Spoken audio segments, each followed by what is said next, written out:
Hey, Brett.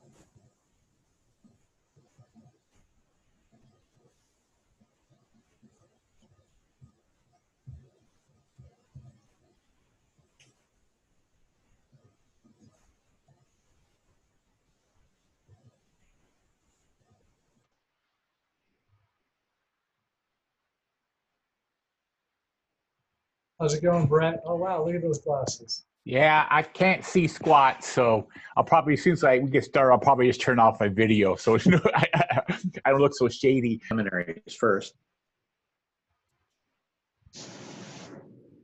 Oh, that was official. Yeah, it does that. Okay, let's call the meeting to order.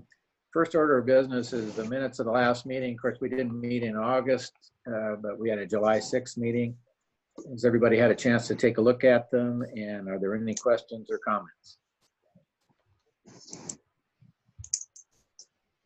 Okay, hearing none, I'm gonna just arbitrarily rule that the minutes are accepted as submitted. Everybody okay with that? Yep. Okay.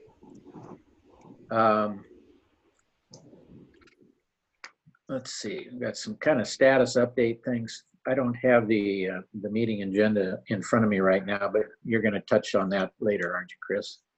Yeah, I'll give a general update after Anna's presentation. Okay. Okay. So next order of business, as I see it, is the presentation from Anna relative to the discussion of options for the planned improvements. And these are projects that I've been working with Anna on for, gosh, seems been at least 2 or 3 years, maybe 4. Lori as well. So you guys are familiar with these projects. They're the 3 projects that we've discussed in great detail for a long time. The next step in this process is for you guys to make a recommendation, and to help you make the recommendation, Anna has got a really nice presentation that she's going to give us. Okay, great. Hi, everybody. I'm going to try sharing my screen. Give me just a second. We tried this out earlier and it went just fine, so hopefully we'll have the same look. All right, how is that looking to everyone? That's good. It's really good. Right.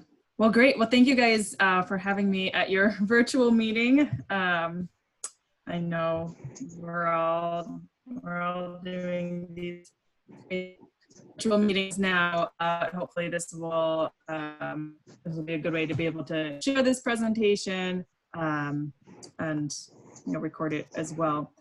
So yes, I'm Anna Toledo. I work with the Island County Department of Natural Resources, and Lori Clark, who is a manager, natural resources manager, is also on the line as well, and she may pipe in during the presentation or be available to help with questions afterwards as well. But yeah, as Chris mentioned, we've been working in partnership on these projects for a few years. And in this particular instance, for the feasibility study, Island County served as the project sponsor.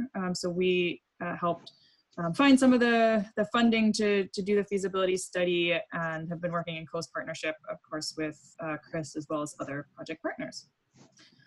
So I'll just go through, and I'm okay if you guys want to ask questions, clarifying questions along the way. There'll also be time for questions afterwards as well. And please, if my sound or the video is, or the presentation is cutting out, definitely let me know. So just to go over kind of the basics of the project, this has been a partnership with the City of Oak Harbor, and was originally identified or brought to the Island Local Integrating Organization, which Lori coordinates, as 3 project elements. And those project elements have been applied for as near-term actions, which are basically project proposals.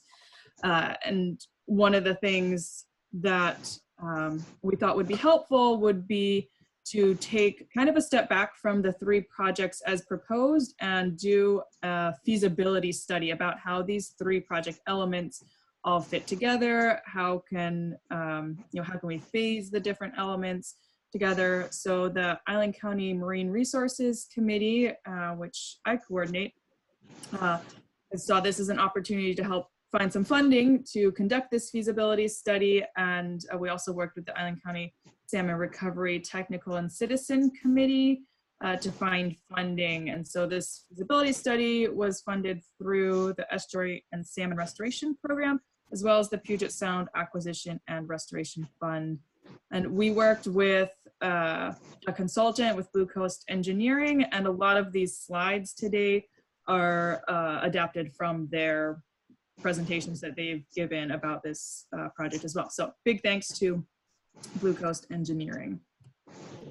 And also, just so you know, all this information that I'm presenting about today is included in the attachment, which I believe Chris sent out, which is the feasibility study. So sort of the final products from this are a feasibility report as well as a site characterization report. So all the information is included in those reports in much more detail than I'll go into today, but hopefully this presentation will give an overview of the high-level elements of that report.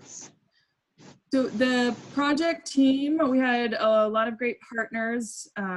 We worked, of course, with the Harbor as well as the Navy. Since the project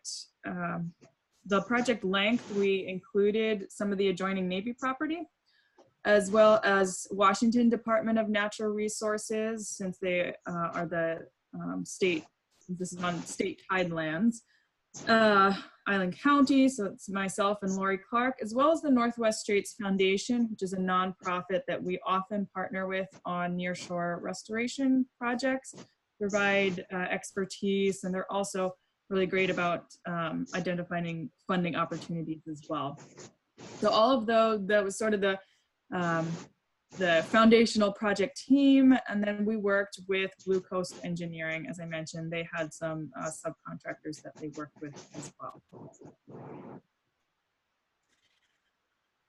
Just an overview process. We started this with a kickoff meeting with the project partners, really to identify and solidify the project goals, talk about the many site uses as well as constraints at the marina. From there, Blue Coast Engineering developed a site characterization report, which is available, and then held a stakeholder outreach meeting. And that included representatives from the Marina Advisory Committee, as well as the Gary Oaks Society, Would-Be Audubon, the Parks Board, and the Island County Marine Resources Committee. Then we did a design charrette with project partners, and this photo is from that design charrette meeting, which was a pretty neat meeting. We, Blue Coast kind of printed out some initial design concepts, and project partners really got to dig into them, ask lots of questions, and talk about what preferred options the project partners were interested in exploring further. We also held a meeting with tribal and regulatory representatives, and their input was also incorporated into the final report. We worked with the Northwest Straits Foundation on developing a monitoring plan. So, as this project moves forward, we can know how best to be monitoring both the biological and the physical changes that may take place due to any design choices that are made. Then, feasibility report, which the project partners again got a chance to review and make comment on, and is now available in its final form. So the project goals, this is an overview of the site. There were 3 main projects, as Chris has mentioned, which are outlined here. One of those being shoreline armor removal or reduction, and that kind of spans the whole stretch from the yacht club building all the way down into the Navy's property. And then stormwater improvements. So that included looking at both the stormwater kind of gutter and outfalls that are along the section by the parking lot, as well as the boat ramp and increasing the angle of the boat ramp so that we don't have cars that have to go way out into the water in order to launch their boats. And then the third project element was shading reduction. So looking at the potential to remove some of the covered moorage and converting finger docks to side tie docks. So those are the three project elements that we were looking at. And the goal of the feasibility study was really to look at how can we look at this as a holistic project, and are there ways that these projects merge with each other, and are there efficiencies that we can be looking at? So these are the project goals that the project partners came up with, and really kind of the primary goal here was maximizing ecological benefit while also maintaining the recreational uses at the marina. And one of the examples that Chris had brought up when we had first started talking was Cornet Bay and the changes, that nearshore restoration that was done there to remove a bulkhead, which allowed both increased beach access as well as improved habitat. So, obviously we're not gonna do something that's exactly like another site, since every site is specific uses and constraints. But that was an idea, a project where there were multiple benefits, both for recreational use as well as the habitat. If you have questions, I'm not necessarily going to read every word on the slide here, but I'll give you a minute to look over that as I'm chatting. So the more specific project goals pertaining to each of the three project elements are up on the screen here. So again, shoreline armor removal. How can we improve the access? Being able to get down to the beach, and the aesthetics as well as improving the nearshore processes and the habitat for our forage fish and for juvenile salmon that utilize this area, as well as ensuring that there is sufficient bank stabilization as well. For water quality improvement, looking at ways to reduce stormwater runoff, increasing the slope of the boat ramp, reducing any pollutants that are getting into the water, and increasing native vegetation on the site, which again is ideally both an improvement for the aesthetics as well as an improvement for the habitat. Then the shading reduction, looking at converting finger docks to side tie docks, and the changes. So yeah, changes in the users and the types of boats that that Chris has been mentioning that there's more demand for, and the idea from a habitat perspective of reducing overwater shading is to increase the light penetration that's getting into the water, which can improve habitat.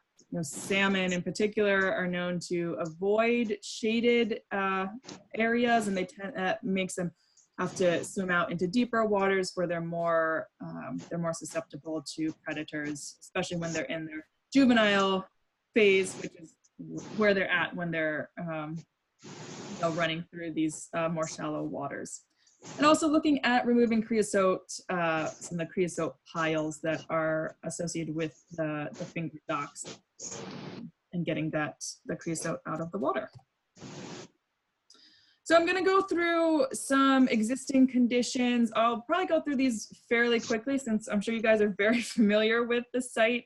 But just to give a little bit of context, once we start talking about the different design options. So Blue Coast sort of broke up the site, the 5 reaches, in order to be able to characterize each piece of this site, and to be able to give design options at each reach. So reach 1 goes from the yacht club to the Marina building, the office building. Reach 2 goes from the office building all the way to the boat ramp. Reach 3 essentially is the boat ramp and some of the surrounding riprap and shoreline armoring that's right around the edges. Reach 4 is the area by the boatyard, and then reach 5 is on Navy property. This actually just goes over a lot of what I just said there. This just shows the different site ownership here, which of course plays into what some of the constraints as well as uses that are going on at each of these regions. And here just some points about some of the habitat conditions, as well as what we would expect to see in improvements for each of the project elements. So the map over on the right, and there are several maps on habitat conditions within the site characterization report. This is just one of them. This shows where there has been documented forage fish spawning, so both surf smelt and sand lance spawning, which happens along the shoreline, and both of those species are really important to our salmon population. And also herring spawning, which happens tends to happen, on eelgrass beds and out in the water. So the different habitat improvements that we would expect to see with stormwater quality, this was highlighted in the report, is really having an effect over the whole project area, because with improved stormwater quality, you see a number of benefits to shellfish, abundance and diversity of birds, as well as fish presence and survival. For reduction of shoreline armoring, again, in addition to that ability to be able to walk down to the beach easily and connect with the beach, there we would also see improved habitat for those forage fish species, for their spawning habitat, which is really vital, and for juvenile salmon, as well as macroinvertebrates and shellfish. And one of the things about increasing native vegetation that would accompany really both the stormwater piece as well as the shoreline armoring piece is that you get the terrestrial insects, which then kind of fall or are blown into the water, which is actually a really important for salmon. Juvenile salmon eat insects that have blown off from nearby vegetation. So increasing native vegetation on the site also has an effect on species in the water. And then reduction of overwater structures, we would expect to see improved fish habitat use, as well as submerged aquatic vegetation, which is also important for surface usage.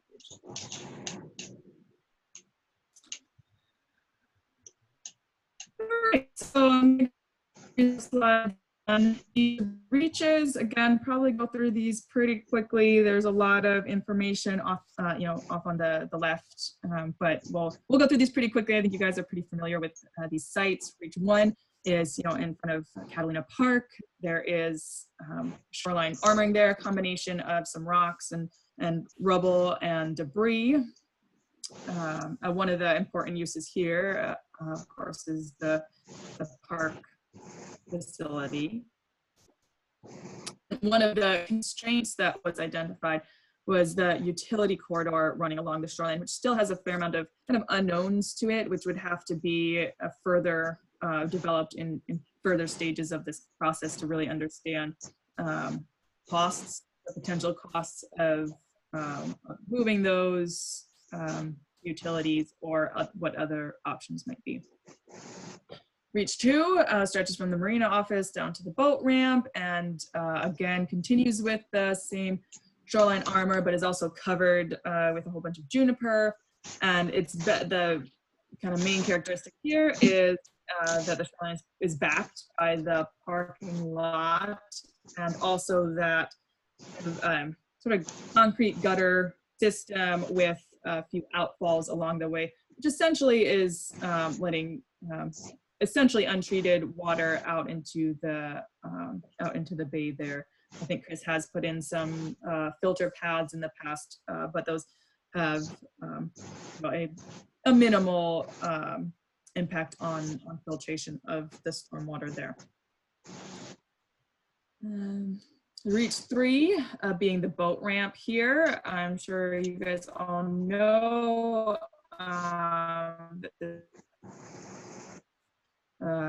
fairly mild slope as it was previously used for seaplanes. And the idea here would be looking at, is there a way that we can steepen the ramp and also potentially reduce the footprint, since the ramp is much wider than is currently needed for its current usage. Reach 4 is characterized by, again, continuation of the shoreline armor, and it's backed by the boat yard right behind it. And this area is it's currently up for sale, so that is one of the potential constraints of this reach. And reach 5 is the Navy property. Again, the shoreline armoring continues, and the main constraint here is the Navy warehouse, which is currently in use, but it may that may change in the future. That was something that we talked about with the Navy. It is currently being used essentially as a place. If they're moving other equipment, they use this warehouse as a temporary storage between buildings. But it's not. It doesn't have much use. It only has occasional use, and so it has the potential in the future to be decommissioned. But currently, it is still in use. All right, so here's some general stormwater information at the site. This delineates the drainage areas, and this represents a 57-acre drainage basin, with almost half of that being impervious surface, with the water either going straight into the bay through runoff, or going into the gutter with the sort of minimal treatment through the outfalls. So now we get to get into the fun part, the conceptual design options. And these are done by reach, as well as levels of improvement to the shoreline. So we'll go through several of them. One key piece is that the overwater shading did not get included in the conceptual designs. The subcontractor for Blue Coast thought there were some structural constraints, which in looking at removing the overwater, looking at removing the roof, so that was not included in the design options, but certainly could be looked at in future work and future projects as well. So reach 1, so there are three concepts. I'll show all three of them on individual slides. So this is, again, going back to the north end of the site by Catalina Park. So concept 1 is sort of the minimum level of improvement that would involve just cleaning up the slope, restacking the existing shoreline armoring, as well as placing some sediment at the toe of the slope. This would, again, sort of the minimum option. This could be a good choice if there are significant constraints due to the utility corridor. Excuse me, just 1 second. Anna. Chris, could you mute everybody but we're getting a bunch of shuffling and sniffing and something else going on. Sure, I'll mute everybody. All right, I think that's sounding clearer. Is that good? Yeah. Yes. Okay, great. Thanks for that. All right, concept 2, still within reach 1, is it's sort of the middle options, the moderate improvement, and it involves moving the shoreline armor slightly landward, the advantage, habitat advantage here being that it moves the mean high water line further landward, which opens up some more habitat space, especially for the forage fish spawning on the beach. What we found really kind of at all the reach is that the middle level of improvement, the level of habitat restoration was fairly low compared to cost. And so while they are listed within the feasibility report, the alternatives that we look at the end, which I'll show you, actually either focus on the minimum improvement or the maximum improvement, because the middle one just kind of turned out to be, yeah, the level of habitat gain did not match up with the cost. And then concept 3 here would be the creation of a pocket beach. And so what this would be a full removal of the shoreline armor, except in kind of in the adjoining sections on either end to be able to tie in with the existing armoring. And this would create a beach area, which again would allow easy access to the beach, as well as having the habitat improvement. Obviously, you can see from the hatched area that this would go right cut back into where the gazebo currently is. So this would require relocation of the gazebo and likely of the utilities in the utility corridor as well. But this would allow for both the maximum habitat as well as beach access. And as an example, this is going to the example of Cornet Bay up in Deception Pass State Park. This is a project that that the Island County Marine Resources Committee had been involved with several years ago. And so just to give you an example of what shoreline armor removal can look like is, on the left we have the example of what it looked like before, where it's really kind of hard to get down to the beach. There's not that connection. And then the after image, there's a lot more access to be able to walk on the beach, to get easily from the uplands to the lowlands there. All right, so moving into Reach 2, there is definitely more constraint in terms of being able to move back the armoring. So what I am showing here on this slide is the concept 1, the minimum of improvement at the top, and then concept 3, the maximum level of improvement on the bottom there. And so the minimum level would again be similar to what we saw with the minimum level in Reach 1, is just kind of a cleanup and restacking of the armoring. The concept 3 would include moving back or moving landward some of that armoring, but still maintaining the armoring, but moving it back so that there's a little bit more habitat available at the toe of the slope. And this would cut into the parking area, but one of the options that we discussed was without losing any parking space, converting that lane, which is currently a two-way lane, into a one-way lane, and that might be a viable option for this area. And the other thing that came out of this area was that this is really the prime spot to be focusing on the stormwater improvement. And so the green shading here that you see represents bioretention facilities, which I'll get into, I believe, in the next slide, which would use natural materials to treat the stormwater. So we really felt like the focus of this area, the big habitat gain from this area, would be through the stormwater improvements. Yeah, so here is my stormwater slide. I do not expect you to be able to read all that tiny print, but this is available in the feasibility report. But I put this in here just to show the the different levels of improvement. And so this would be different bioretention cells throughout the site, which again use natural to be able to treat stormwater runoff from impervious surfaces before it goes into the water, into the harbor.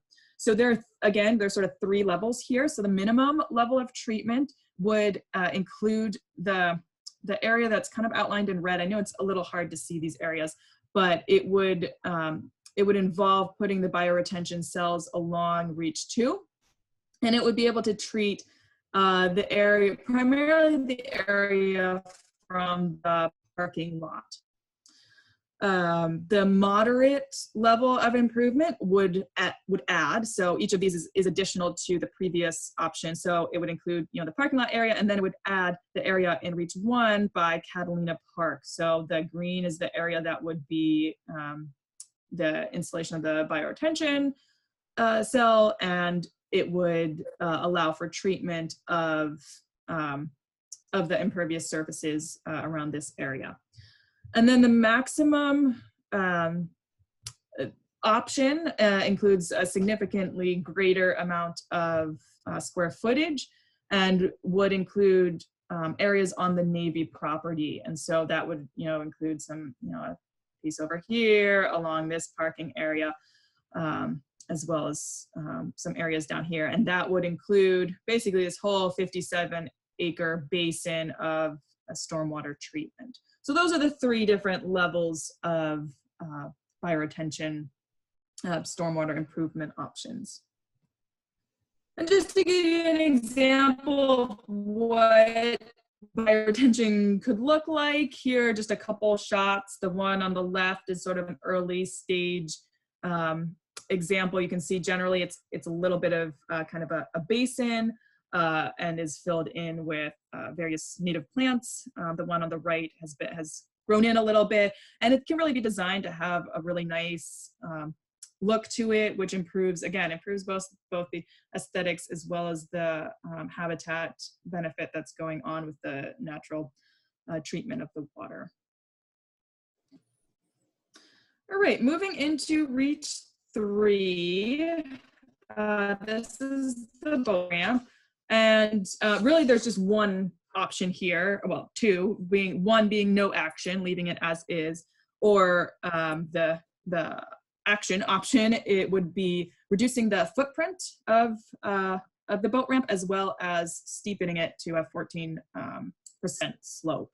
So that would have the benefit of just again having a smaller footprint, and also making it easier to use, not having to put your boat so far out into the water by increasing that slope. Reach 4, so this, we really kind of talked about reach 4 as a potential future opportunity, since right now, with the property being for sale, the restoration opportunities would really be dependent on, future site usage in this area. And there are some options for setting back the armor a little bit. Significant armor or full armor removal would really would require a fairly large cutback into the existing area. So it will really depend on what future site usage looks like here. So this was not included within the alternatives that were presented at the end, which I'll get into very soon. But it is listed as a future opportunity if that comes up.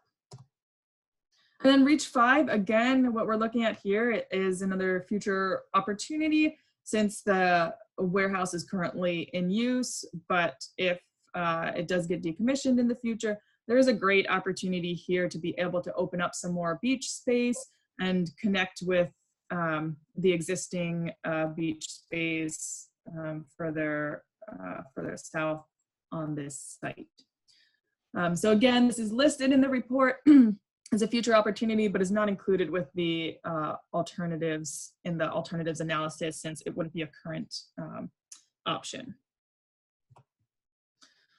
All right, so the alternatives analysis, there were several different options at each of the reaches, and what the project team worked on with Blue Coast was identifying ways to combine some of the options into alternatives to consider, and so that we didn't have to consider whatever 3 times 5, 15 different options for the whole site. So if we looked at 5 different alternatives, and here alternative 1 shows just the stormwater improvements, and we had this called out kind of on its own in case there are stormwater specific grants that we might look at applying for, and so that way that could be an action kind of in and of itself. So we included this as a separate alternative, and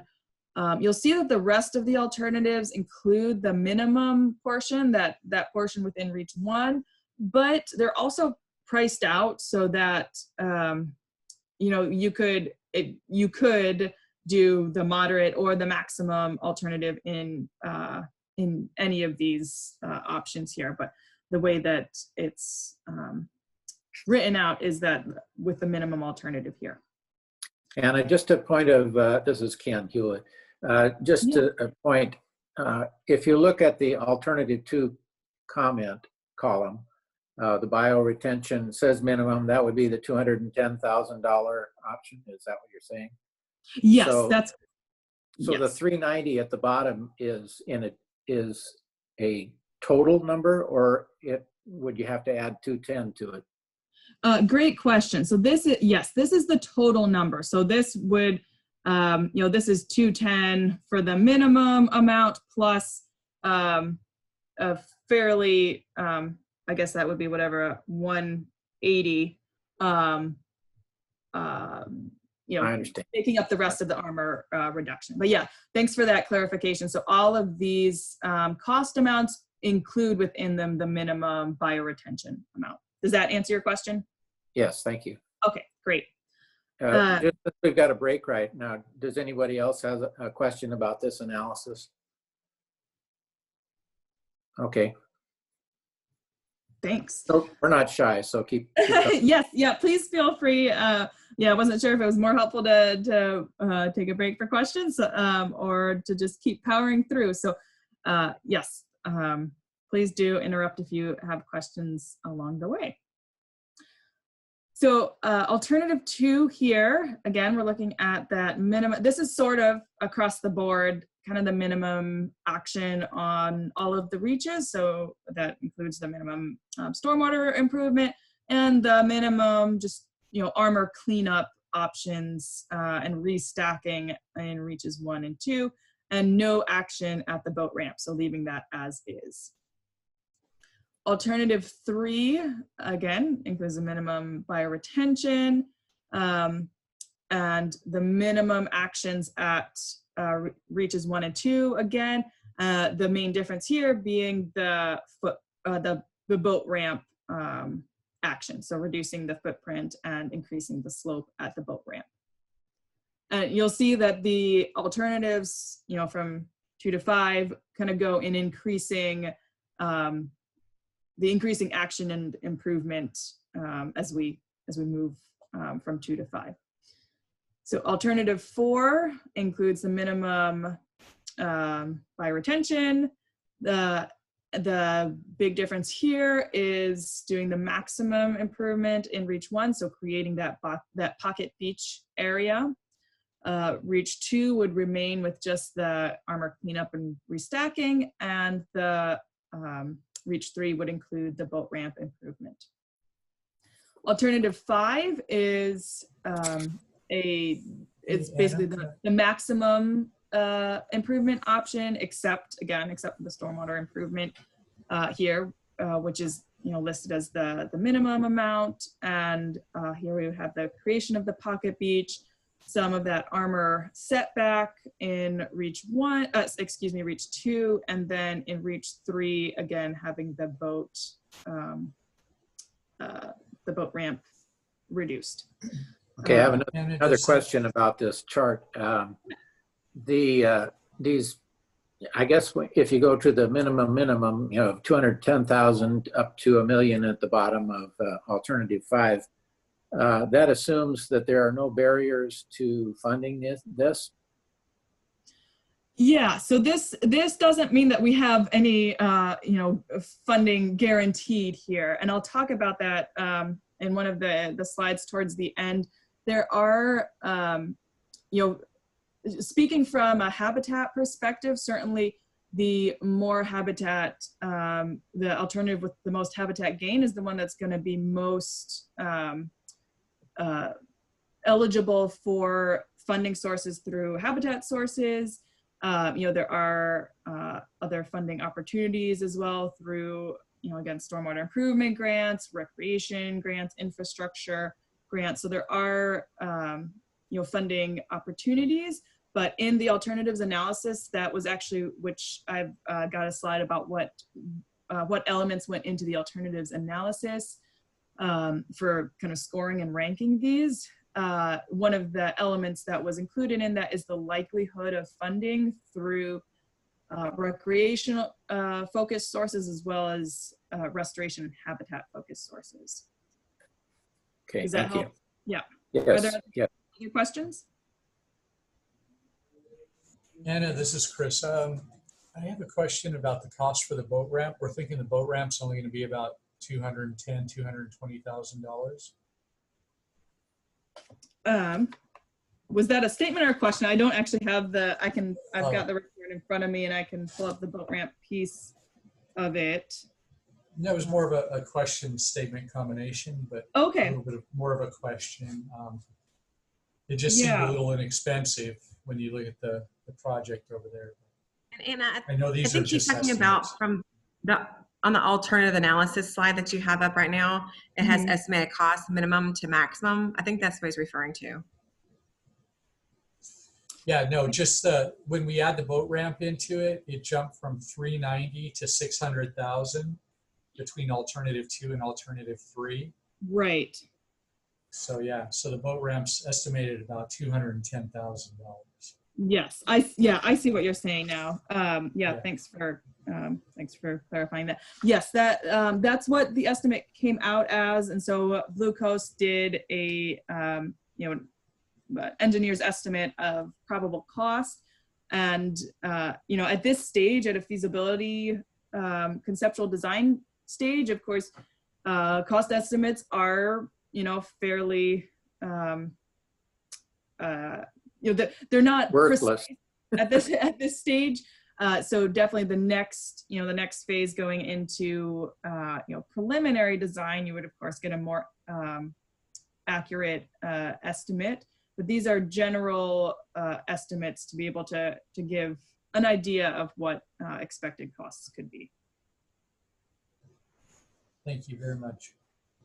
Any other questions?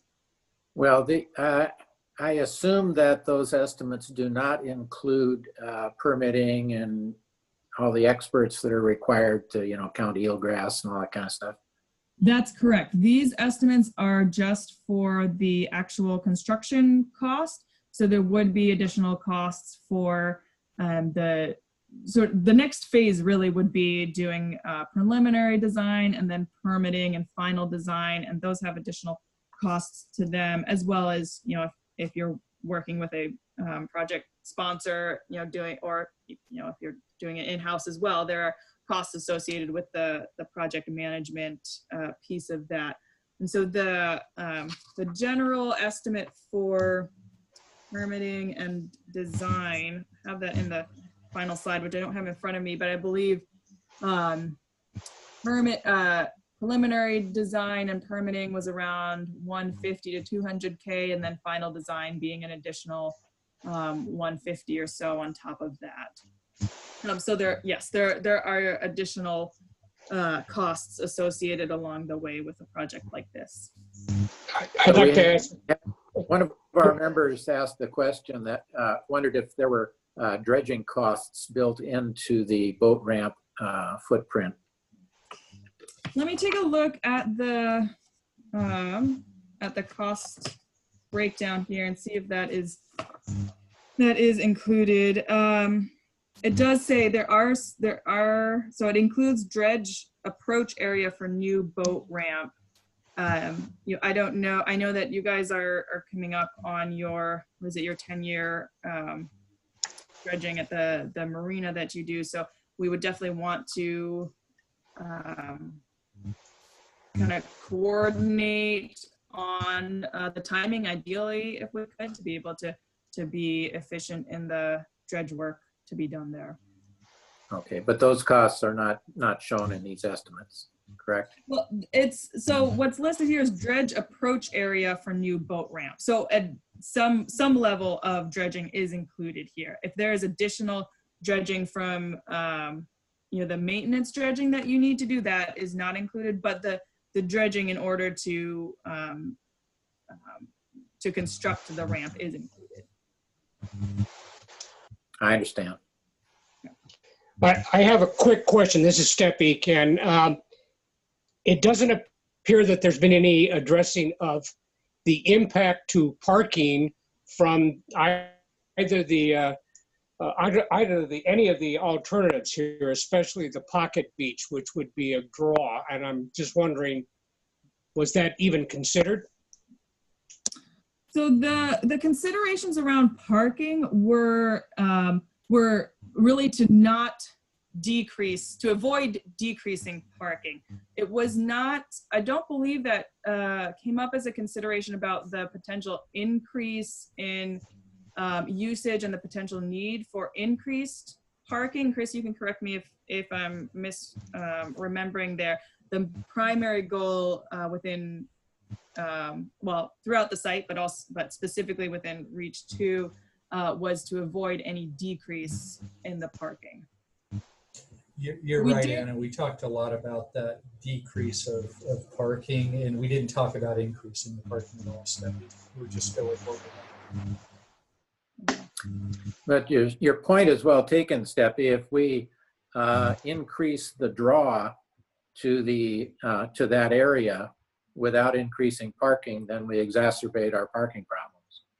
Exactly. I think I think there was a conversation during the design charrette when we were talking about if there are additional parking opportunities either along the fence line or kind of along the yacht club's Catalina Park area as well. None of that got included within the conceptual design, because at that point it was a conversation about, well, if we decrease parking in the parking area, is there somewhere else we could move those parking spots? But the ultimate decision was we don't want to decrease parking at all. But that did bring up some conversation about, are there other areas where parking could be increased in other areas within the site? So that would be, there may be potential there. Like I said, that did not get included in the report, but I think there was some conversation about it. So there could be some potential. Any other questions or comments at this point? I can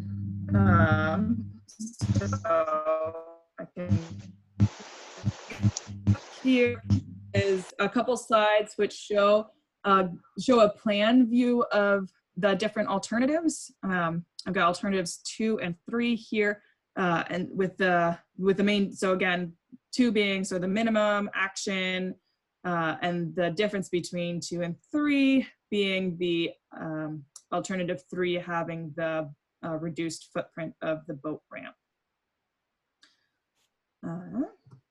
And I've got alternatives 4 and 5 on this slide, with the main differences between these being the action in alternate and Reach 2. So In Reach 1, we've got the Pocket Beach area.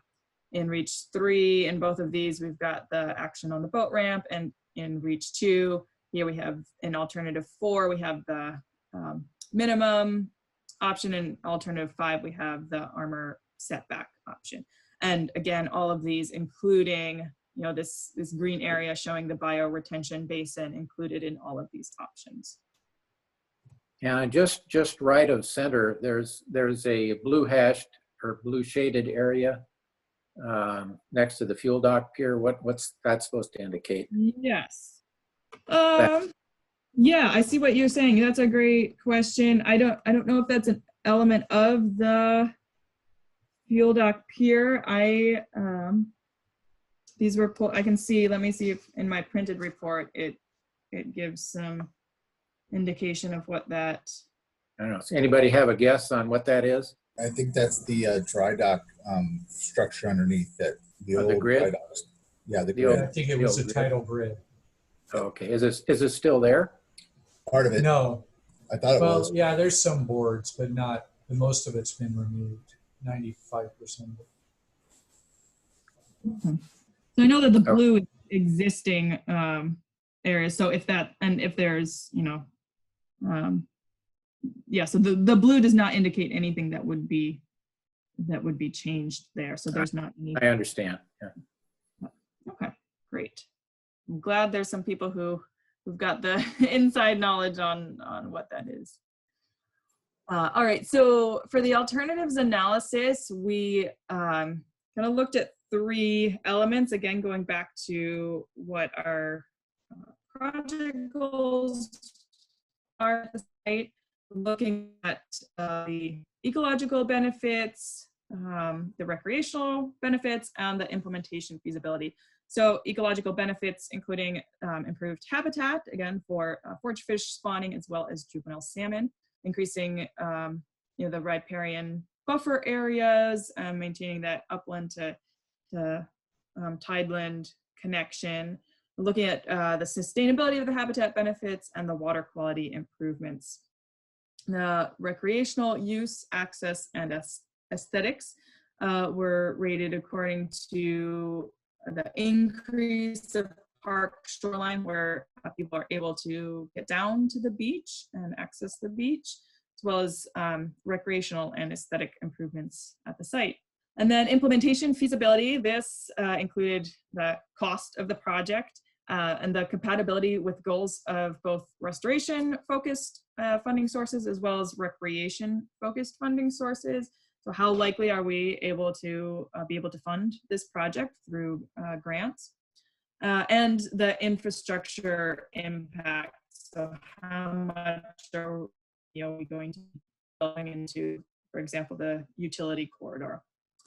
So those were all given a score each, and this is detailed in the report. This is just kind of a summary. Each of these categories had its own individual score made up of the elements listed on the previous slide. And so this is the average score for each of these categories at each of the alternatives.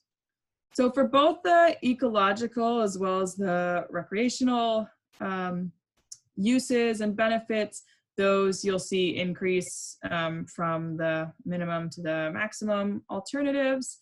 The implementation feasibility is a little more varied, across the board here, with the more action being a little less feasible, more costly, more infrastructure interruption, but also more likelihood to be able to be funded. So all of those were factored into these scores, and resulting in the preferred alternative here being alternative 5 with the highest score across ecological benefits, recreational benefits, and implementation feasibility. Funding opportunity. So with a note just a here quick being question, that alternative. Before we move on, that alternative 5 that you list as the preferred alternative, how do you arrive at that preference? Was that the consensus of the group? Yes, this was this was the consensus of the project partners based on the scoring from each of these categories. So each of these categories had a scoring for each of these improvement areas, which resulted in these scores that are listed here. And so, based both on the scoring as well as, consensus, because we don't necessarily want to rely solely on a number to pick an alternative. But yes, based both on the scoring as well as, consensus within the project partners, alternative 5 was listed as the preferred alternative. And so, part of coming to speak with the committee today is to talk about, are there, does this align with your goals and preferences as well? Are there, concerns or questions that you have? Would you rather explore a different alternative? Or, there are, do you want to try and mix and match some different concepts that are maybe not fully captured within the alternative there? So yeah, maybe I'll give a pause. My next slide is around funding, but maybe I'll give a pause here just for if there are questions or comments at this phase on the alternatives. Okay, maybe I can to lead off, and I'm just speaking for myself, and certainly the committee members can add or subtract from that. But the marina is a unique facility. It's the only one we have. And we have, by comparison, we have many, many miles of shoreline. So this preferred alternative is addressing a very small portion of the beachfront in Oak Harbor within the city limits and so forth. And while we're doing that, of course, from the perspective of the Marina Advisory Committee, we're focused on the marina and the uses and the tenant wishes and all that sort of thing. So we tend to focus on things like dredging, because you have to have water to have a marina, and increasing the capacity of moorage, because that speaks to revenue.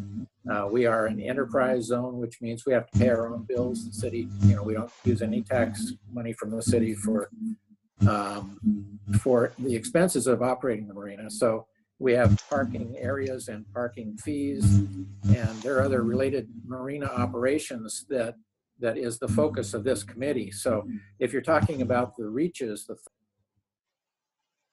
Oh, we lost you, Stephanie.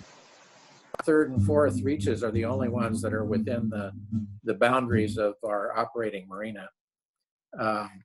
So that's kind of where my consideration comes from, is how good of a marina can we operate and financially support? And that's what, I look more at like maybe an alternative 3 thing, where we do, some of the good things we need to do as far as managing runoff and perhaps beach enhancement and so forth for salmonoids. But the rest of it, as far as, well, I don't know, my level of commitment to the other uses, all I see is it putting more and more strain on the limited resources we have to operate a marina. I don't know. Anybody else want to comment? Thanks for sharing that. Yeah, I'd love to hear if other people have questions or comments as well. Anna, this is Steve. I think we kind of brushed over removing the shading area, the roofs. I didn't really get why they were just bypassing that. Yeah, so that came up in the report during the site characterization.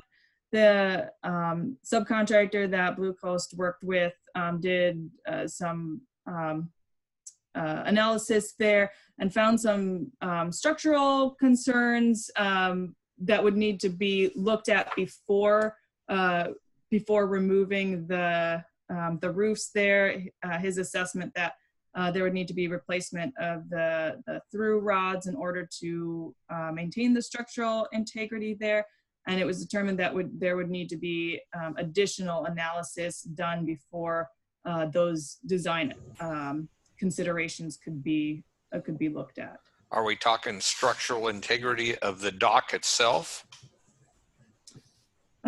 So the note here was it was on the through rods. I don't have I can pull up the rest of the site characterization report. I don't know, Chris, if you remember some of the specifics of that report. Yeah, the big concern, Steve, was that if we take that weight off of there, it may throw the dock a little cattywampus, particularly on E-dock, where we only have covered moorage on one side of it. He was kind of concerned that if we take that off, that the fingers will lift up, that it was designed to have that extra weight on there. So I talked to him in great detail about that. And that was his major concern, is that if we take that off, that'll put a tremendous stress on those through rods. Yeah, because I thought we were going to take the fingers off and use side ties. Not on E-dock. On D-dock, we were going to do that. On D-dock, the main concern was having to drive in pile and that sort of thing, as long as taking some of that weight off of there as well, rerouting the utilities, that sort of deal. So it was kind of twofold. D-dock was more the pile and the utilities. E-dock was the weight, and kind of throwing that thing sideways and putting torque on those rods. That seemed like the only thing that really pertained to the marina on this whole thing. Well, that was a big hope that would be a big part of it. Like Anna said, we can resubmit that, maybe come up with some different design plans for it. But I think there's a lot of value in this as far as the ramp goes and the beaches as well. Having beaches that people, even marine attendants, can use and enjoy. You know, we get a lot of dogs down here, and I do see a lot of dogs on the beach, but it sure is hard for them to get down and people as well. Hey, Chris, JJ here. Sorry I missed part of that. I was actually out in the rain trying to cook some dinner, but you know, this reminds me an awful lot of the project when we did the first beach project many years ago. And why is this really different, and why is this necessary now? I'm sorry if I missed that, if it's been covered. So, speaking from experience on that last beach project, I was just coming on as harbor master there, and I think that when we did the beach here, I don't have any other way to put it, but I don't think that was designed well. I think that this is a much better design. It satisfies the needs as far as putting more slope on the beach, making it more usable. The beach project we did before almost seemed to me as they just dumped stuff there. They didn't do a whole lot of preparation. They didn't do a whole lot of anything else. So I think this differs greatly in that respect. It's a whole different project, whole different group of people with a better goal and a better plan than we had before.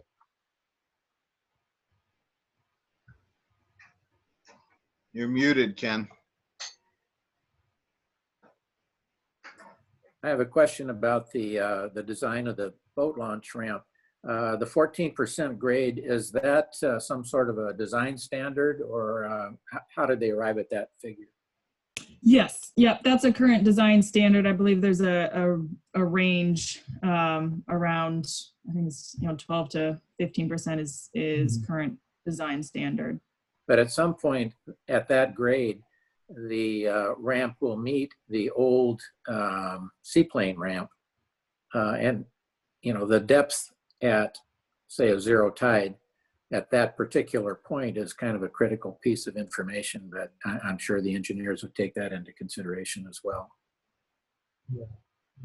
Ken, just in all of you, just for a reference, me using a stick, a piece of string, and a ruler, I calculate that grade currently to be somewhere around 6%. So you can see that we're trying to increase it by a huge amount, which will make a huge difference for people launching their boats and using their boats. So My thought, Chris, was that I had to check to see if I was unmuted. If you have a 14% grade that drops down to the existing grade of the legacy ramp, what have we really gained? well, if we do the dredging, we grade. If the bottom of that thing is dredged out, essentially a hole is dug at the bottom of it, we gain depth there at the end of it. Does that make sense? Yeah, but that didn't appear to be part of the design or the drawing. It showed the existing being retained and the new slope. I agree with the slope thing. I mean, that's the whole point. We were trying to figure out a way to more efficiently launch boats and without, getting the whole vehicle and the tow vehicle in the water. So I understand that, but if it terminates at the old grade, I just wonder what we accomplished by doing that. And well, that's at where higher they would tides, it would dredge. at higher tides, it would make sense. And it would include the removal of that of the existing ramp. So it would be a removal of the ramp and then the development of the increased the smaller ramp with the increased slope. So it'd be the old ramp would be entirely demolished? Either entirely demolished, or I don't know if there's a way, since I'm not the engineer on this, I don't know if there's a way to retain, the existing ramp as sort of a footprint. I was thinking of it as but the area around the reduced footprint, that would certainly be removed. I understand. Thank you. Thanks. Are there additional questions or thoughts? I can move on to the funding slide in a second, but I do want to make sure, if people have questions or comments, to give a chance to hear those. All right, well, I'll keep moving on, but please do feel free to interrupt. All right. So funding opportunities, I only have a couple more slides left here. Like I said, the more kind of the higher up we go in the alternative, the more likely it is to receive grant funding.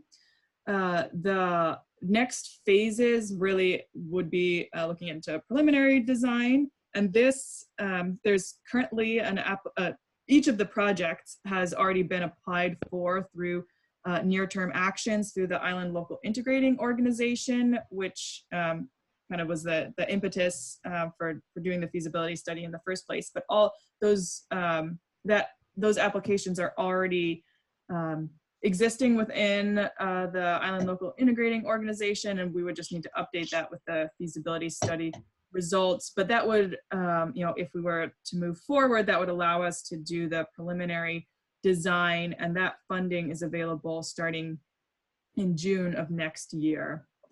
And then both concurrently and following, maybe starting concurrently, but moving farther forward would be the final design and permitting, and that, a rough estimate there we have from 150 to 200K. And there could be a good opportunity to get this funded through the Salmon Recovery Funding Board, which helped fund the initial feasibility study, and that application would be due in the beginning of next year, with funding coming available in October of next year. We might also look at some additional funding sources. Some of those are listed there. The National Estuary Program or the Estuary and Salmon Restoration Program may be able to help with funding as well. And then the actual implementation, of course, this is the big cost. If we're looking at alternative 5, we're looking at $1 million for the project cost, plus additional funds for any project management that might be included in there as well. And this implementation is likely something that would need multiple funding sources. So the Salmon Recovery Funding Board and Puget Sound Acquisition and Restoration Fund has their sort of large, they call it their large year for larger projects coming up in 2022, with the funding coming available in October of 2022. Again, this would likely need to be pieced together with funds, both to be able to match. A lot of these grant sources require matching funds, and you can use other grants with some restrictions depending on the funding source, but you can use other grants to be able to match funds together. We can also use in-kind funds as well, such as we were able to use that on the feasibility study with some of Chris's time that he put into this project. And also kind of broadening our reach as well, and looking at additional grant opportunities through infrastructure grants, recreation grants as well, especially considering, so the Salmon Recovery Funding Board is focused, as you may imagine, primarily on habitat projects where there's a clear salmon benefit, but additional funding sources may be needed for things like the boat ramp, where there's where there is a benefit there to the water quality, but there's not as high a connection to the salmon recovery piece, and so we might want to look at additional funding options to be able to piecemeal together funding sources there. Other questions or thoughts about funding? I do. This is Steppy. Real quick question, Anna. Who's the lead agency for making application for implementation of this alternative 5? Yeah, great question. And I said I have to apologize real quick because Steppy, you're talking, but it says Ken, and I think when Ken's talking, it says Steppy. So I think I miscalled somebody earlier. So my apologies there. So the city at this moving forward, we're really looking at the city to take the lead on this, with the county still being able to assist in helping to identify funding sources.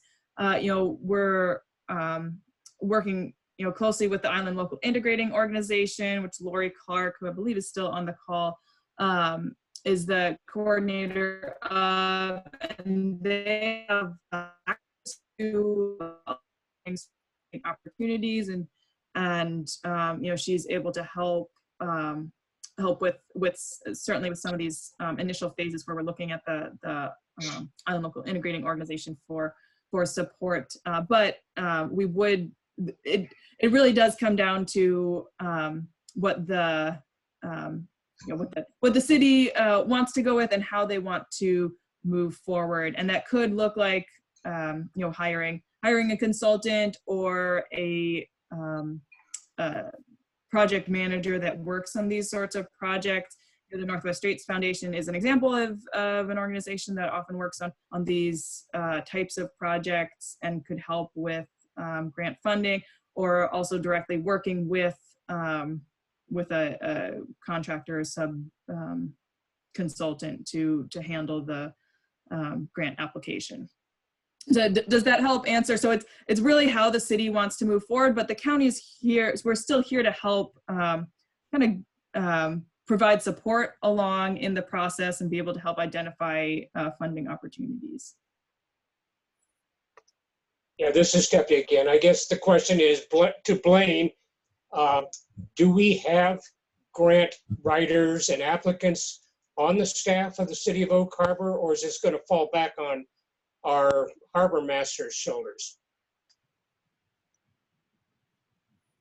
You want me to go ahead and answer that, Chris? Go ahead. Yeah, since directing. Sorry, I'm joining late. in another meeting. So Chris will do a lot of it, but as what's talking about here is the county's going to help us out. Is it my understanding that as part of the project, they're going to commit to helping us find the resources? Is that something you can answer, Anna? That's what you kind of implied earlier. Yeah, Anna, do you want me to take this? yeah, go right ahead, Lori. Okay, so I know it's actually more than a little confusing. It's probably a lot confusing. There's so many different funding sources. As the LAO coordinator, one of my roles is to look out for funding and see the ones that are applicable to certain projects and match them up. If it's NEP funds, which is EPA, then you guys are already kind of I've already helped Chris write that original grant application. There's no other funding source that continues to carry through that way. NEP funds go for 5 years. But all these other projects, like the salmon recovery project, would need to be a grant application. In that case, we do have people on staff like Dawn Spilsbury-Pucci who could assist Chris. But another thing that happens quite often is when you decide to work with a project sponsor, and one particular one that Anna made reference to was the Northwest Straits Foundation, they will often help you write the grant.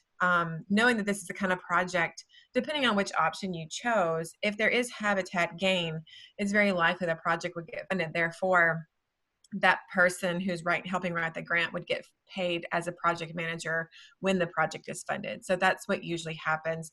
But this project has a lot of people who are advocates, and I think that you wouldn't have a hard time finding someone to be able to help Chris. And he's done a really good job of providing information for the project. It's already there and queued up. It's just really putting it into the format of whatever grant application is there. And both Anna, Dawn, and myself are always there to help him along that process. Yeah, I appreciate that, Lori. I know that over the past few years, I've worked closely with you and Anna, and I feel comfortable in taking this on and the support that I would get from you guys and your teams in doing this. So it would be something that would be added to my plate, but I think that it would be a plate shared by many people, and there'd be a lot of good guidance there. This is Ken again. One of my concerns, it's a concern, is when you talk about multi-agency funding and so forth in order to bring these kinds of things together. And our experience in getting grants, primarily through the RCO, and we appreciate the funding that we've received through them, but for whatever their entry amount is, they require that the facilities be maintained in the current position, the improved position and condition in perpetuity, no matter what it costs. So if they contribute $100,000 to make $150,000 worth of improvements and we fund the rest of it, they still sit at the table in terms of their expectations in terms of the long-term maintenance and so forth. And I would assume that some of these other entities have similar requirements in terms of making sure that things are maintained in perpetuity, regardless of the fact that they're not contributing funds to ongoing maintenance and so forth. Is that a fair statement? I definitely think that, the different funding sources do have parameters around how things will be maintained. Believe the NEP and the ESRP funds may have, I believe it's more a sort of lifetime of the project, which often is listed in the kind of 15 to 20 year range rather than in perpetuity. But it's it's definitely something to look at when you're looking at the grant sources. But there may also be future grant funding for maintenance. I think one of the goals, this was included within the alternatives analysis as well, was the sustainability of these actions, and with a preference towards actions which don't require as much maintenance and upkeep, such as as armor removal. Once armor removal is accomplished, there's generally a fairly low maintenance that's associated with that. You know, the armor restacking, you know, ideally it's, you know, the intent and the slope with which the engineers have put into that is that there will be, again, minimal maintenance there, but, you know, rock does fall down over time. So, you know, that is, you know, certainly a consideration to be made. I don't know if there would be, you know, compared to what maintenance requirements are going on right now within the existing conditions, I don't know if there would be, you know, additional maintenance on top of what would be expected with the existing conditions with any of the proposed improvements to be made. Yeah, I don't think it would be a significant issue, but when you start talking about putting finer materials, you know, into the water next to the bulkhead, you know, the hardened materials, that stuff migrates, moves, washes away, gets covered up, you know, all that sort of thing on a regular basis, and it could be quite an expense to keep bringing that back to you know, the original condition. Sure, and you generally with habitat restoration projects, they're designed, you know, sort of with that in mind, with the goal generally, you know, with habitat restoration, we're trying not to be putting additional sediment on the beach every, you know, 5-10 years or so. So that's certainly a consideration. With this being a lower energy environment in an embayment, there isn't as much wave action and sediment movement. There certainly is some, as I'm sure you guys can all attest to, but because one of the advantages in this area is it being a lower energy environment, so there would be less frequent maintenance needed. Well, the other side of the low energy environment is it is a dead end location. And what happens is the particulate matter that's brought in by the tides and currents and so forth stops moving, and then it settles out. And that's why we have one of the reasons why we have constant need of additional dredging and so forth, is because that is a fairly rapid accrual of sediments in that particular location, because it doesn't have the flushing momentum that other tidal areas would have. Yeah. Yeah, well, that makes sense. So, you know, trying to get to and I'm not trying to rain on your parade. I'm just, you know, the kinds of things that the Marina Advisory Committee has been putting on the wish list for the last, I don't know, 10 or 12 years that I recall. The things that focus on function, utility, and maintenance of the marina facility itself, the recreational quality of the marina and usability, you know, focuses typically on dredging in order to improve navigation at lower ranges of tide, because right now we have, at low tides, we have boats that sit on the bottom and can't go anywhere. The slip reconfigurations to accommodate more paying tenants, the improvements to the launch ramp, that's been on our list for a long time. And you know, those are the kinds of, it's a fairly narrow scope of issues that our tenants, our user group, are looking at. We want to be able to do all of that and provide it at a fairly reasonable cost, because it's a competitive environment. If we raise our costs because we have lavish improvements, then people untie their boats and go somewhere else where the mortgage fees are less and so forth. So we're not doing this in a vacuum. It's you know, we have all the forces of nature to deal with, plus the economic forces. So, you know, you know, I'm not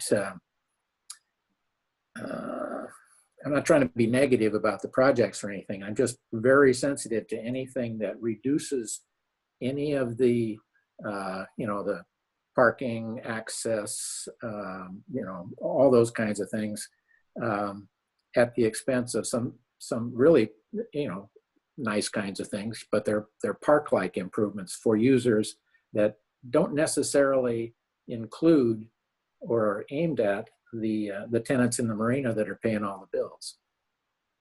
Yeah, I appreciate you sharing that. I definitely don't feel like you're being negative. I think it's important to consider, what the uses and the needs are from your perspective, from the marina's perspective.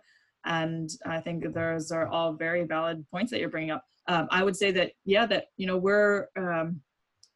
we're here to help, to help you kind of understand what we've gone through the feasibility process, and help you think about how to move forward. But really, it's up to you guys, in the sense of you guys as the Marina Advisory Committee, and how what recommendation you might give to the city and how to move forward. It's I don't necessarily have a stake in what what options you move forward with. So I'm here to help you kind of see what the options are, and yeah, I appreciate that, and I appreciate the work that you've done. There's a lot of comprehensive analysis here, and I think it's been handled in a sober and complete manner. So it's just our motivation as a recreational marine industry that kind of bumps up against some of the more, I'll call them feel-good aspects of doing this kind of thing. I don't know, and that's my opinion. I don't know whether we've had plenty of alternative discussions in the past, or discussions of alternatives in the past within our committee and so forth, but I don't want to overshadow the rest of the committee by my comments. So, do any of you other guys have any concerns, or do you think I'm off base with those comments? Well, what I understand is that, although we have kind of a laser focus on the marina functionality and enjoyment, getting the funding for some of the improvements like the boat ramp are really kind of hard to do at this point. When we combine it with a project like this to improve the natural habitat for the fish and enjoyment for the marine attendants, the city, I think it's a good marriage there to at least look at that, because if that helps with leverage the funding, that's less work that we have to do to kind of get what we want for the marina. I'm not necessarily worried about the pocket, option for the pocket beach as far as bringing in non-marina tenants here. I think that would be limited to maybe 4 extra cars a day. I'm not scared of that at all, but I appreciate the look at this and all the work that's gone into this. Thanks, Dave. Anna, did you have some more of the presentation to get through before the Marina Committee discusses this? Oh, sure. I think there's really just one slide here, and that's what the next steps are. So we're having the meeting today, and would like to have a recommendation from the Marina Advisory Committee from you guys, and maybe Chris is probably the best one, or your chair here, on how that discussion and recommendation is made, whether that's today or if you want further discussion or information. And then we'll also be doing a presentation to the Parks Board, which I believe Chris said would be showing this recorded presentation to them, and also getting their questions and feedback, and then bringing those recommendations to the Oak Harbor City Council. And again, depending on how what alternative moves forward, if any, assisting with the funding, looking for funding opportunities and being able to help apply for them. Again, with where Lori and I are able to help are on the more habitat focused alternatives to be able to help with those funding sources. But certainly, if you guys move forward with any of the other options as well, that those are still viable options, and you're welcome to the city's of course welcome to move forward with those, but the support that Lori and I are able to give is around the habitat focused grant funding sources. So those are kind of the next steps, and maybe I'll let I think that's it. Let me just yep. So maybe I'll let Chris. I don't know, Chris, if there's a process that you'd like to go about in the discussion and the recommendation, or if there are additional questions for me. Sure. And just to clarify things, for this committee, we're only talking about reaches 2 and 3. Reach 1 in this picture is a great picture. Where the park is there, that is going to be up to the Parks Board, since it would influence the park as far as their area there. So what we're really talking about is reach 2 and 3. We're asking for a recommendation on which of the options that affect reach 2 and 3 would this committee like the best. And maybe we can go back to that one slide, Anna, where it showed the layouts. If you go back a little. Well, wouldn't it also, the Right in consideration there. also consider reach 4, which is the ramp? Reach 4 is in front of the boatyard, and we don't own that. So that's Well, I thought that was for I a thought that future was fine. consideration. Oh, okay. So with that, Mr. Chairman. Yeah, what should happen at this point in time is that we should be discussing a motion, if there's a motion to be had from the committee based on the options that we're looking at, whether certainly the motion could be to consider moving forward with those areas that are within our purview, and we're advisory only to the city, we all know that, so we can't make a decision for the park board or for the Navy or the private property owners and so forth. So our focus would be on reaches 2 and 3. Does anybody want to make a motion as far as any of the alternatives, or further study or discussion, or what's your taste?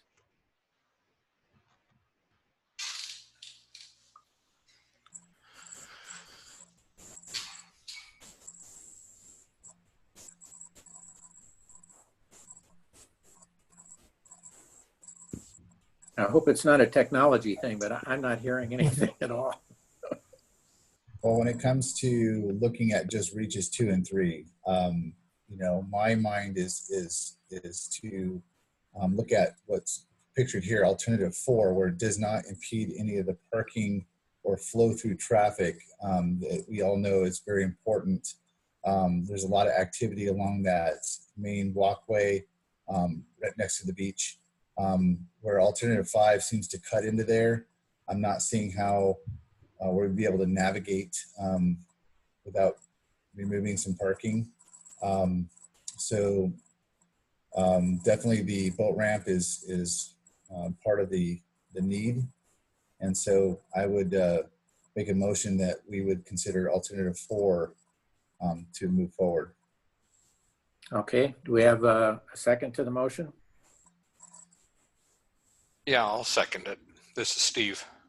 Okay, further discussion, and perhaps Anna, could you bring up that one slide that has the costs on it and all kind of the semi-detail on all of the 5 alternatives? Sure, I'll head over to that slide.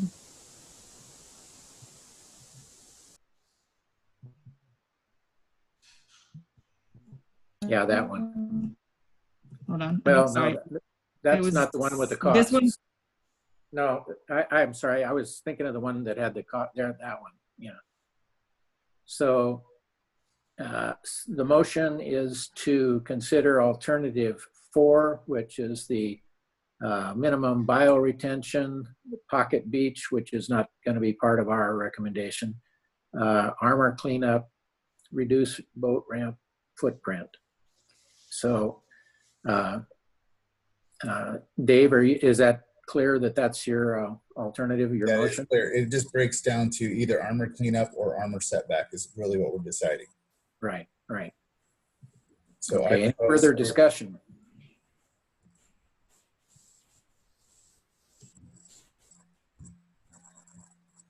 Can staff make some discussion here? Ken? Sure. All right, I think our recommendation is going to be 5. I know Chris talked about earlier that he didn't feel that was going to take away parking. It does a one-way through that. I think it makes it most desirable. It kind of matches what probably going to be decided on the beach there with expanding the beach area there. And Chris, do you have any more to elaborate on that? Yeah, as Dave was talking, he brought up the trail, and actually the trail will go along the beach now. There'll be room to integrate it into there, maybe into the bioswale area. So we wouldn't really lose the trail. As I sit here and look out the window, I see that at one time that road was a two-way road, I believe, and now it's a one-way road. Yeah. When we look at that area, we're focusing on the parking, but if you look at from the top of the junipers to the trail, there's probably about 15 feet you would gain there. And then part of that road, maybe another 5 or 10 feet. So the major impact is in an area on that grass strip, in the ditch area and in the trail area, which we believe would be moved into the new area, and a little bit of the road. It wouldn't necessarily be all of the road, just a small portion of it.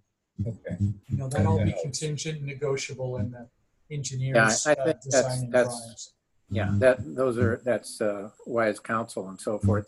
I would point out that that area, it's all diagonal parking. So you park out about, your vehicle gets about halfway out before you can really see who's behind you or who's coming down the road there, even though that it's one way. And it is a fairly high pedestrian area. Not every day of the week, but certainly during crabbing season and most of the summer and when there are any special events in the area. So, you know, there are some maneuvering spaces there that, you know, we'd have to make sure that we're taking into consideration in the design. But I don't know, anybody have any other comments about the motion related to alternative number 4?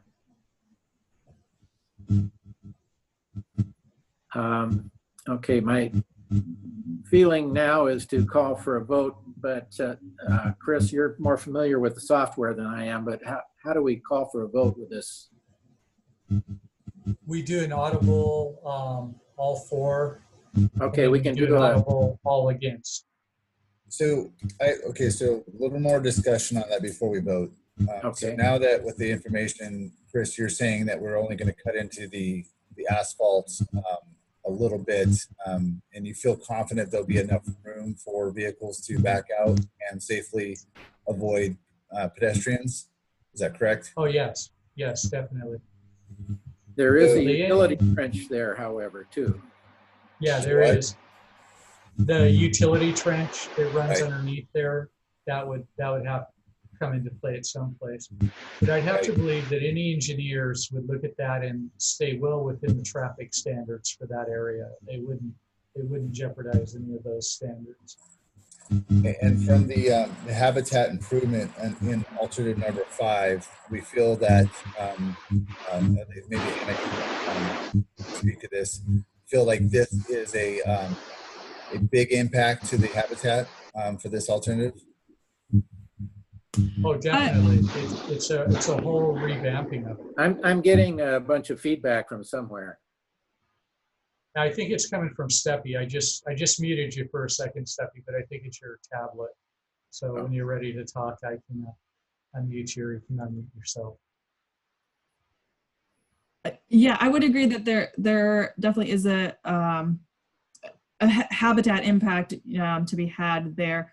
The big thing being, you know, getting the mean high water kind of farther landward to be able to have more beach area in front of the armoring.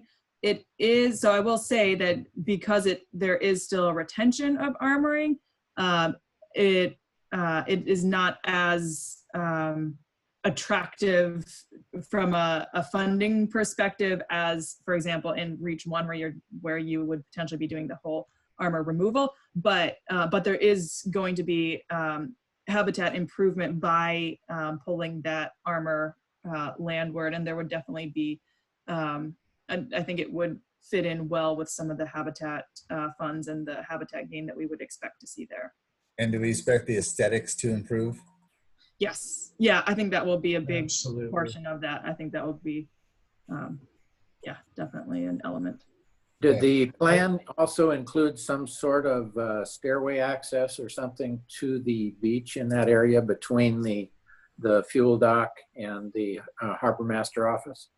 Yeah, that's a great question. It doesn't specifically call that out within this conceptual level, but I think that would definitely be an element of the preliminary design, especially if that is a priority, because I think I do remember that coming up in discussions, but so it's not included at the conceptual level, but there's the potential to add that when we get into more detailed design work.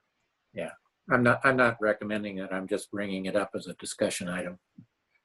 So Ken, in light of the new information, I'd like to retract my motion. Having second thoughts, what?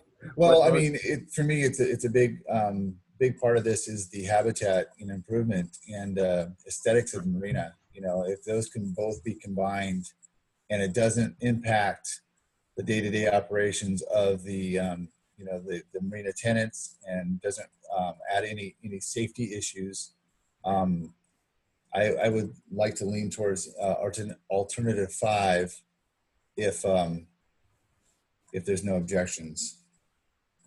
Well, you made the motion, so you can amend your motion. I'm amending my motion to alternative 5. Okay, so is the second still there? No. Okay. Is there someone else that will second alternative 5? Okay, since we had a motion for 4, is there someone else that would put that motion forward? I would second it. Well, we need a motion first. Okay. Would you, Steve, would you make the motion that we recommend alternative 4, or do you have another in mind? No, I'll make a motion that we accept alternative 4. Okay. Is there a second to that? Yeah, we're kind of going down the list. Is there a motion? Pardon me? Yes, second. Okay. So we have a motion. We have a motion and a second for alternative 4. Is that correct with both the person that made the motion and the person that made the second? Yes. Steppy, you're good with the second on that? Yes. Okay. Yes, it is. That's true. Okay. So what I'll do is just kind of do a roll call thing, and you can say yay or nay. So Steve, how do you vote? Yes. Okay. Dave? Yes. JJ? JJ, are you there? I think JJ, it dropped out. We lost Okay. JJ. His stakes are probably done. Okay, Steppy, how do you vote? Yes. You vote yes? Yes, Okay. I did. All right.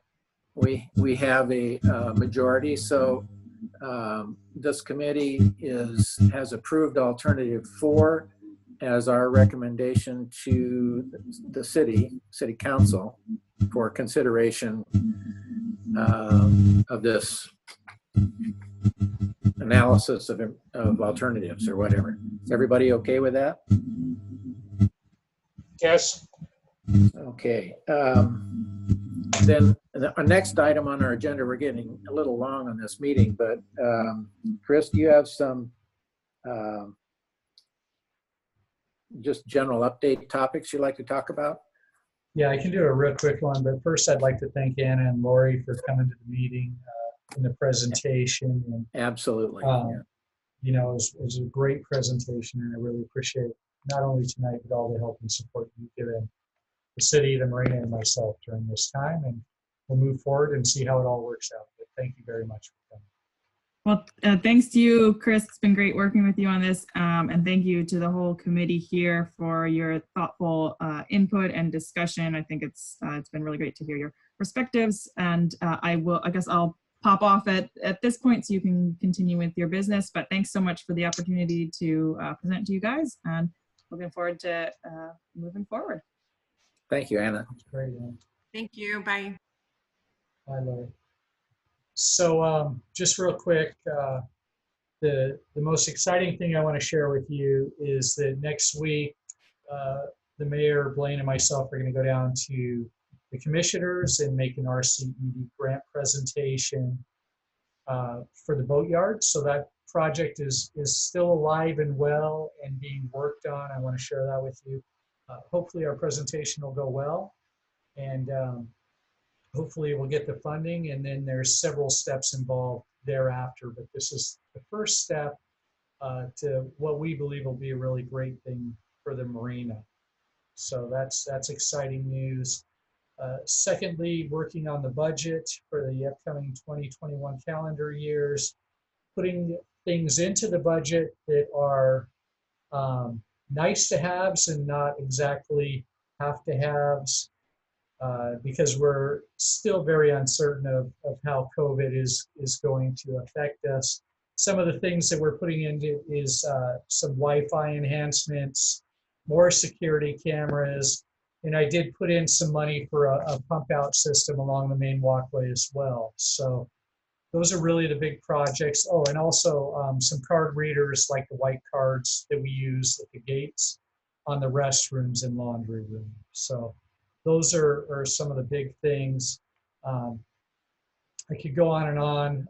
Just like to talk the staff up a little bit as we wind down the summer. It was an amazing summer.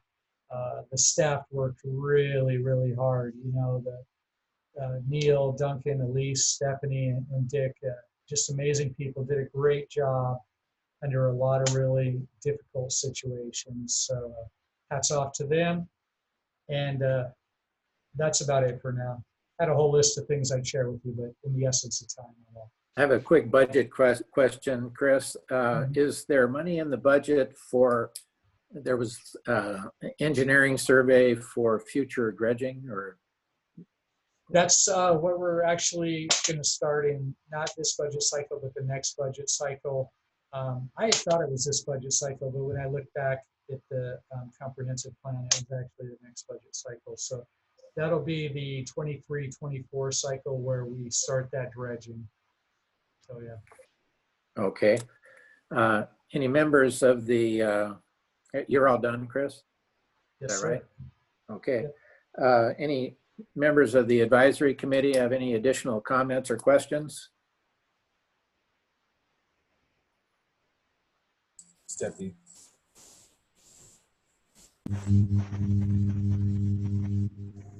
Was that somebody comment? Nope. Okay. Okay, well, if we are still around and breathing on October 5th, we'll have another meeting. Hopefully, it might even be in person, who knows? And with that, if there are no other items for the agenda or comments or anything, we'll call the meeting adjourned and we can all go about our business. Thank you all, guys. Thank you. Bye. Bye. Hey, Blaine, you got a minute? Okay, I'm going to the upper left corner, leave the meeting. Okay, see you later, Chris. See you, Ken. Thank you. Yeah. Hey, Blaine. Can you hear me?